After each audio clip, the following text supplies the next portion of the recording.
I'm back. Back again. Back again. All the animals are fed. Daily routine. Gotta go back in there. These suckers drink all their water and they're up to eating a full bag of feed every day. Now, as they grow, getting ready to process. Got 90 chickens and 16 turkeys. They threw in one extra turkey by accident, so there's 16 turkeys, 90 chickens. Friends of mine, each are taking around 20 chickens each, I think. And what else? I dropped off. I managed to butcher up the front shoulders, the back straps, the ribs, tenderloins myself on that elk, because it saves like $1.63 a pound is how much they charge to cut and wrap the meat. But I should have I'd like to have a cooler here somewhere, a proper cooler, walk-in cooler. I'll build one pretty quick. And then that, for all you who don't understand the hunting thing, just the hams, the hinds, so like from the kneecap, including the butt cheek. That's what I gave in, and I dropped those and all of my bags of trim off at the butcher to get them to do it for me yesterday, but just because I was just a little leery of the temperature and I didn't want anything to spoil, I can't stand wasting an ounce of that meat. And the hind hams weighed to combined 163 pounds. And our northern elk, they're larger in body size than southern elk. It's just nature's way. It is what it is. So that's, you can consider how much meat that is. And we had to go get groceries yesterday, and I always go to the meat section or the fish section just to see how much money it actually is. And I get these breakfast sausages made. It's 6 to a package. They're about like this, you know, breakfast sausage. And they had all sorts of different flavors. And I'll probably get, in the end, I'll bet you I'll have at least, I don't know, 150 pounds of sausages. And I got 3 different flavors. All right, so that goes in the freezer. And then I ordered around 25 pounds of burger to be made because we're out of burger. And then I have the rest made into steaks. Because I am going to bring home an entire bison in a month. Now, I went to the butcher. I went by the butcher window yesterday in the grocery store. One of those sausages they're selling for $2.50 a piece. Like, oh my God. Holy shit. Wow. So anyways, for all you people who get upset with hunting or can't understand it, pretty sure that must help clear it up, right? So 1, that's 163, 2, 3, I probably dropped off and have in the freezer combined off that one elk. I don't know, probably I'm going to end up with at least 300 pounds of meat anyways, I'm guessing. And then what else do we have? We've got frozen oysters that we harvested ourselves in the freezer. We got frozen clams we harvested ourselves in the freezer. We got frozen prawns we harvested ourselves in the freezer. We got salmon and halibut, cod in the freezer. And soon to be chickens and turkeys in the freezer, and then a bison in the freezer. Right? So when you do all that and you eat all of it, it's just really, sometimes it's a little difficult to understand how people can be so emotional and upset because you went out and cut their head off and put it on the wall. No, that's just all that you see. You see the people who retain the antlers and possibly the hide instead of throwing it in the landfill, and they also save that. They possibly put it in their shop or put it in their room, and all that does is it reminds them of that experience in that time of life. Every time they glance at it, they remember the scents, the smells, the pain, the suffering, the excitement, the adrenaline, as they harvested that elk, or moose, or deer, whatever it is. And unfortunately, there's a whole bunch of people there that all they think that people are just chopping their heads off, or hunting for their heads. Don't get me wrong, I'm well aware there is a handful of people out there in the world who do enjoy doing that, teach their own, whatever it takes, but I can guarantee you all the money from those hunts goes towards conservation, and without those people doing that, a lot of species would perish, like they are currently in Africa in a lot of places, because they took away the hunting, took away the conservation, money, and now those species are perishing rapidly. You can look into it, whatever, another topic. Anyway, I'm getting voices here. Getting voices heard, it's almost like I'm on borrowed time every day, right? Now, let's go way down the list. Yesterday we took some recent ones. So skim all the way down about 800 or 900 emails. What's this called? This is called a response. Response to a video of a scream. Hi Steve, I'm responding to the video you posted today, January 12, 2022, the video of a scream recorded and sent in to us. I previously sent in an email, I think back in August, which I don't believe you have read yet. I couldn't find the email I sent to keep the thread, so I recopied the story below. The recording is a lot like the scream/yell I heard in the woods. Kylie. Okay, Kylie, here we go. Hi Steve, my name is Kylie. Here's the original email. I never believed in Sabe and thought it was a fun/terrifying conspiracy theory until my younger sister's fiance introduced our family to Sasquatch stories and your channel. My older sister showed me a couple of the videos before I really believed. One of a group in cabin in the 70s where a group of Sabe making lots of noise and yelling. It reminded me of my following experience. This is what I've told people as the time I learned my fight or flight response. I was 12 or 13 years old living in West Michigan at the southern end of the Manistee National Forest. My younger sister and mom had gotten into a routine of walking at night. Following my older sister's duty, I went out to scare the daylights out of them. Good for you. Our street had a dirt road that looped behind our house that met the main road at both ends. I ran through the woods to get to the dirt road. It was a moonless night and super dark. I could barely see.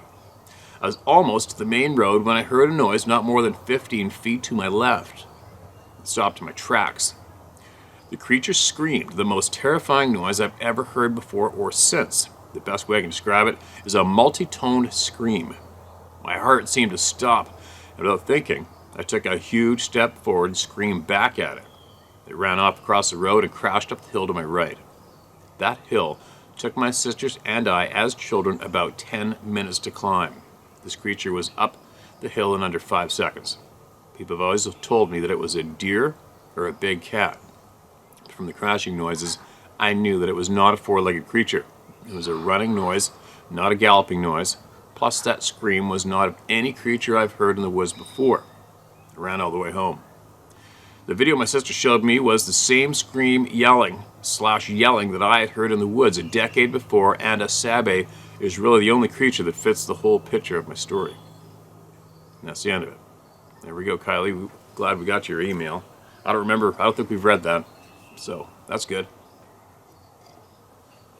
Like you heard me say before, if you're compelled to come to this channel, find it, and write in what you experienced, you know what it was. Your subconscious, your sixth sense, your instincts, they know what it was. Now, quick side note. I don't know if I mentioned the other day coming home, I saw a big cat in the headlights just up the road, cougar. And then my neighbor texted me this, and this was yesterday afternoon, right there on the other side of the pasture. In the next other neighbor's house, you see the kids' toys in the yard. Broad daylight, look at this. Hopefully you can see that. That is a cougar, broad daylight, next door to my place, eyeballing. I'd imagine the mom and the child through the deck, reeling in their house. And I know that guy's a hunter, so I would imagine he wasn't home. So I'll tell you what, I got small children at this place. There's a big cat in broad daylight, eyeballing my wife and child through the guardrail of the home. The cat's got to be turned into a dish towel, quick. And then right after I got that text, I looked up because we were re-fencing in the eggs, the chicken, the layers. And there's this great big bear waddling up the fence line right across from us.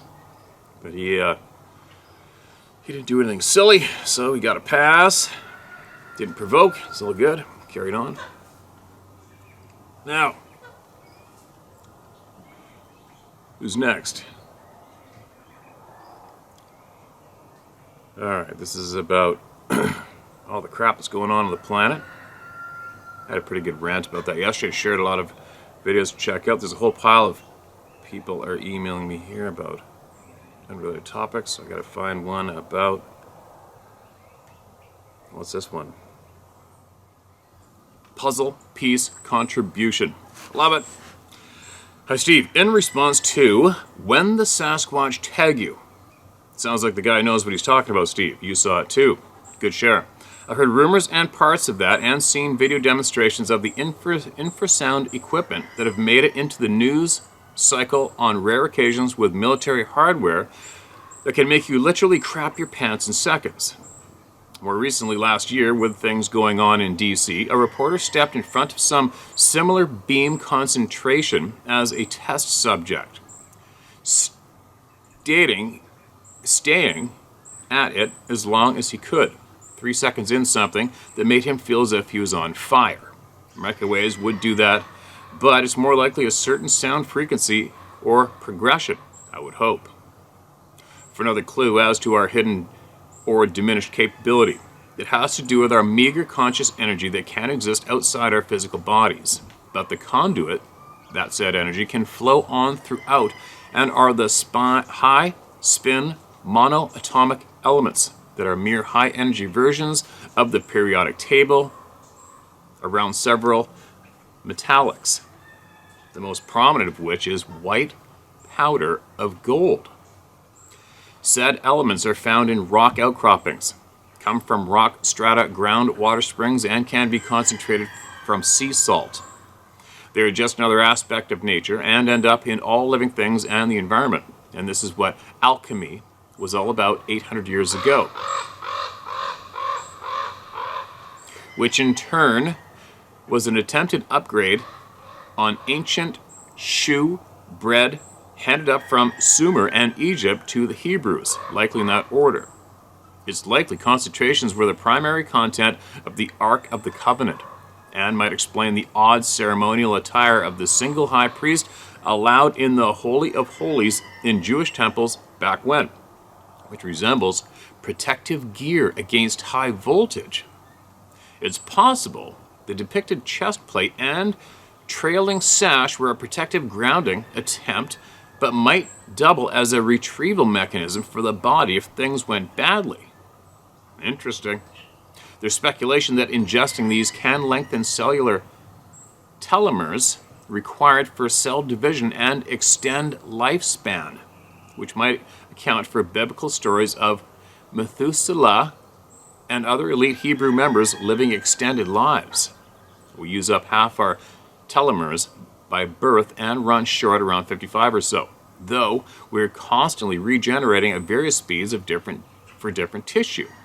It's downhill from there. Not no Kimosabi. These high-energy versions of matter can produce room temperature superconductivity in the body, producing photons in the process photographed in vivo within the body for decades without explanation. Hence, this state is both in and out of space/time. And explain how and why interactive conscious energy can flow more widely, including out-of-body experience and precognition that can allow the conscious mind to see the ribbon of time from the outside. The cosmic or Christ consciousness of the Buddha was/is a prime example. Hence, it is our path to universal consciousness, the avenue of our prayers and meditations, and basic to all psychic phenomena. The Sabi are more naturally fed and grounded, just for starters, though I suspect there's more to it than that. But in our more basic hunter/gatherer days, it was highly likely that the best hunters had the ability to follow the silver thread of the track of an animal for miles, as there are some even now that can do just that, while potentially knowing when they were intently being watched, lest they go from hunter to prey in an instant. Many of us get a strange feeling when we're being stared at, just another clue in the frequency and vibration arena. It's a conscious universe, and we're all spiritual creatures having a human experience. And the dichotomy between science and spirituality is a moot point. Keep up the good work. The universe is what it is. The universe is what it is, whether we choose to comprehend or not. George Roberts. George, you almost exploded my feeble brain. That sounds frickin' interesting, and everything you stated in there probably equals to me a chunk of time for me to do my due diligence and everything that you just shared here. Most of it, not all of it. It sounds like you've been doing some digging and learning and understanding, and I'm grateful that you shared that here with us. There's gonna be a handful of brains out here on this channel that are either going like this, oh yeah, for sure, or oh really, and they're gonna look into it, and then another handful of brains are just gonna be staring with a glazed over look, thinking, what the F was that? Right? Very interesting. Very, very interesting. Thank you so much for your time, man. Appreciate that. It's got some wheels turning right now. Guaranteed. Now, Central Texas title this email. Sent in almost exactly a year ago. Hi Steve, share if you want. Feel free to use my name. It's James. Thank you so much for the work you're doing. I'm in Central Texas near Waco. Thankfully, I've never seen a sabe, but hearing the truth has made me rethink past experiences. I hunt or spend times in the woods at least 3 to 5 days a week, and normally I'm by myself. Thinking back, I've had the feelings of not being welcome in a certain place, and also felt like I've hit an invisible wall that I could not make myself cross. For instance, I walked in before sunrise about half a mile to hunt my favorite spot with no issues. Then when I returned in the mid-afternoon to go back to the same place, the woods would be oddly quiet. Excuse me. I'd have the feeling of being watched and then hit the invisible wall. Also thinking back, I would notice a drastic change in animal movement for a month or two around the times I've gotten that bad gut feeling. These things have occurred a time or two a year since I started hunting alone at 12 to 13. I'm 24 now. I always thought the feeling was from a cougar close by, but thanks to you, I now know what it really is. Not only are you helping people find a safe place to tell their encounters, but you're also educating people that previously walked around clueless, me being one. I'm not interested in seeing a sabe, but if it were to happen, at least I'm now mentally prepared. P.S. If you ever get back down to Texas, you're welcome to come hunting and fishing. I live on a lake and know all the honey holes that were passed down to me from my dad and great uncle. Within a 5-minute drive from my house, I have full permission to hunt/fish 5 acres that's covered in pigs, coyotes, bobcat, dove, and duck. I also have a 4,000 acres leased in the western part of Texas, and I'm allotted 15 deer a year. I can only shoot 5 legally myself. It's absolutely crazy the amount of deer here. I can easily see up to $30 a day. Holy shit. It's covered in turkey/gray fox, bobcat, quail, dove, and has an occasional cougar and javelina. You're welcome anytime, and I absolutely appreciate that invite. I'd love to do that. I love Texas. I love Texas. It'd be a toss-up for me if I ever moved to the States. I don't know, I used to think Texas for sure, Alabama for sure, because I love the people there. And all my friends in Alabama say they would live in Texas. And then my friends in Alabama said I should live in Idaho. And then Montana's very appetizing. But I've been to Texas a lot. I've done the helicopter thing for hogs. It's amazing how many of my hunters that have come up and my friends from Texas, they love the doves. I've never been a bird shooter myself. Just haven't. I wasn't introduced to it, but it doesn't do much for me. I haven't done it, that is all. And I was always surprised at how many people absolutely love dove hunting. Anyway, appreciate that, man. I'm glad that you're picking up on whatever he's putting down, because it is absolute truth. There's this crazy shit's going on. There's no way out of it. It's not a lie. It's not a phenomenon. It's not anything but truth. And it's truth that's being held from us. It's frustrating. Thank God we're getting the truth out. Thank God the intelligent people are picking up what we're putting down, like you, and being more aware. And that's what we're after, right? That's what we're after. Side note, before I forgot yesterday. I might share it. Might as well share it. Hopefully I remember doing this video. Our scientist friends who are bravely contributing a lot of information to me to be shared with you. They also recently shared, what did I get? I got a bunch of information on what they refer to as the dog heads they gave me a substantial amount of information which they know on that. I didn't read completely entirely through it. And also was added in a photo of a frickin' UFO by one of these scientists, and of all places, it was over Vancouver Island. When? I don't know, I could probably reread that part, but I'll share that here right now for you to look at. Something else, and I think he said, if I can remember right, that his guess at the size of it was 2.65 miles. What did he say? He said it was, I'll add text, I shouldn't even quote it right now, but he said it was 2 point something miles across. Then he had to re-estimate his guess to 2.85 or something. I don't know, it was pretty accurate. And it was a very detailed photo, is it not? Would it make you get a little bit of a slight panic feeling seeing something like that of that size over top of your community or your home? What are you going to do, right? The first thing he's going to think about is your family, your friends, your safety, how you can even stop it from possibly violating your existence. And I'll tell you what, another thing too is these particular scientists who have been very familiar with these beings and seen both the what they call the dog heads and the Sasquatch beings, the Sabe, they have seen them on the security screens multiple times. Okay?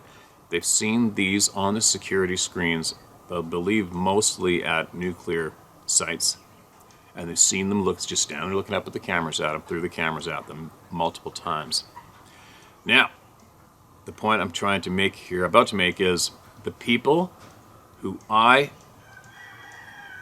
am absolutely certain they are truthful, they know what they're talking about, they have investigated these topics probably more than anybody I'm aware of. One's David Plaitis, and these others are various scientists.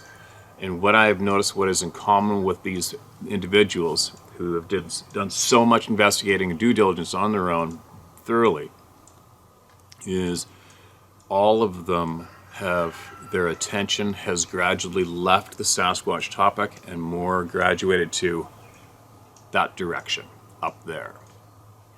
Okay? And a lot of people, including scientists, have made comments to me about, I know you don't want to go into this UFO topic, but, and I have said in the past, there's plenty of channels for that, tons, and I'm not really big on it, but the unfortunate thing is you can't turn away from it. I can't turn away from it, is what I'm saying. Because the people who I consider absolutely freaking intelligent, stubborn, driven, all eventually go to the topic of up there. And they start off at the Sasquatch Sabe beings. Okay, guys? Now, David Plaitis also has, he shared enough with me to absolutely convince me that the potential threat to human beings is up there. It's coming from up there. Sorry, I'm just the messenger, but that's what I have learned. And now I'm listening to the scientists, and they are absolutely focused up there. Right? And how significant, how much of an impact whatever they're discovering on their own, you got to think about it. How much of an impact that must be on them to be like, oh yeah, you got a Sasquatch sighting over there? Cool. Anyway, right? So it's substantial. The amount of knowledge they're gaining is substantial. And also these scientists also ended the other day with, Steve, how the hell are you going to deliver everything that we have here to the public? Right? I don't know why. I don't have a problem with it, obviously. I'm not scared. I have zero respect for our education system that's been imposed on human beings since I don't know when. I do not have any respect for the current governments, people in government. I have nothing. There's nothing there. And I don't have any fear. I don't want the truth. And I observe too many people being scared. It's the number one thing for me. So I make sure that I will not be scared.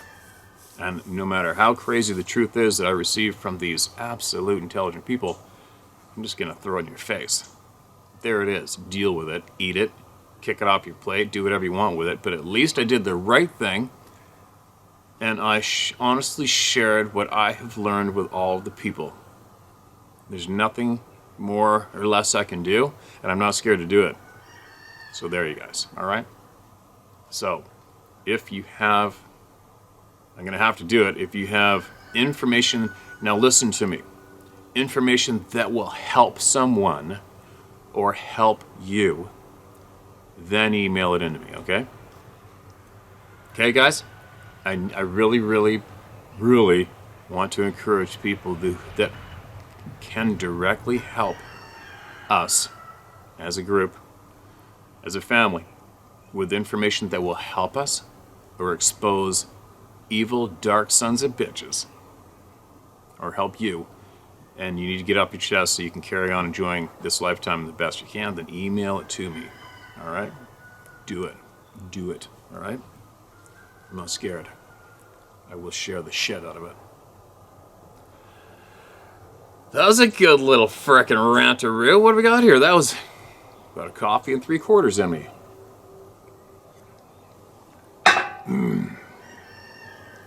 That little sip just knee-jerked me into saying, I hope that all the people eating humiliation pie this morning because they scrambled to get another YouTube channel so they could get past being blocked to watch me again, well, I hope they're enjoying this. I'm resending, as I think this never made it to you. Is titled Dogman, Bigfoot, and Orbs. Hi Steve, I love your heart. For those that have had bizarre experiences, I'm one of those and have shared with very few people for obvious reasons. I had an encounter in 1980 of a possible Bigfoot with orbs while camping in woods in Ohio. I was dropped off with my gear out in rural northern Ohio. The area is predominantly farm land with small woods every few miles. There are tractor lanes in between the farmland and are used by the farmers to get to their land and the woods. I had gone to have some alone time and to just enjoy the woods, so I walked about a half down the quarter-mile lane when I felt like I was being watched. The land is very flat and I saw no one. I continued into the woods even though I felt uncomfortable. I'd never camped alone before and chalked it up to that. I set my tent up as it was getting dark and immediately went in, due to the hateful mosquitoes. I brought little with me because I just wanted the time with God. I began reading my Bible by flashlight and realized the feeling of being watched was really freaky. I prayed silently, and then I heard the sound of huge branches or trees crashing nearby. What intensified the weirdness was the continuous hum of the mosquitoes stopped. More crashing, and then something started rubbing the side of my tent. Oh, that would suck. I didn't smell or hear a sound from whatever it was, but now I was definitely afraid. So now I start commanding whatever this thing is to leave me alone and to stop making me afraid in the name of Jesus. The air seemed to change. No more feeling afraid and no more crashing of trees. After a little while I saw a light flash up in the trees through the tent door. So I scooted up to the door and looked out to see better. Up in what would have been the treetop height was an orb flying around. It looked more like a bouncing ball of light. I watched for a long time and then it disappeared. I couldn't wait till daylight when my ride would come to pick me up. I left with no more encounters. About 13 years ago, my husband and I were traveling in our large RV. We had been in Killeen, Texas, and we're traveling northeast, headed back to Georgia. I'm in the passenger seat, and we sit high up like a trucker. I'm looking out the side window, just taking in the landscape. I see a figure up ahead in the field standing behind a very large fallen tree. It's black and it's large. I think to myself, that doesn't look like anything I've ever seen. As we get closer, I see that it looks like a huge dog standing with its paw hands resting on the tree, watching the traffic go by. When we get parallel with it, it looks right in my eyes. Those are not dog eyes. I start shouting at my husband to turn around. Well, our size rig pulling a car, it wasn't possible. That being was acting human, but looked like a dog, sort of. Sorry it's so long, but I need to unload this. I was grateful to find others who have had similar experiences. My husband believed me, and that definitely helped. Thank you again. It sounds like you got a good one there, thank God. Yeah, the Dogman thing, I'm not, it just doesn't turn my crank, meaning there's part of me that just wishes it wasn't real. right? There's a lot of you out there that aren't going to accept the fact that it's real, but for me, I'm not a dumbass. If my fellow human beings witness this, what, thousands of times, you'd have to be a complete idiot to ignore those testimonies. A complete idiot.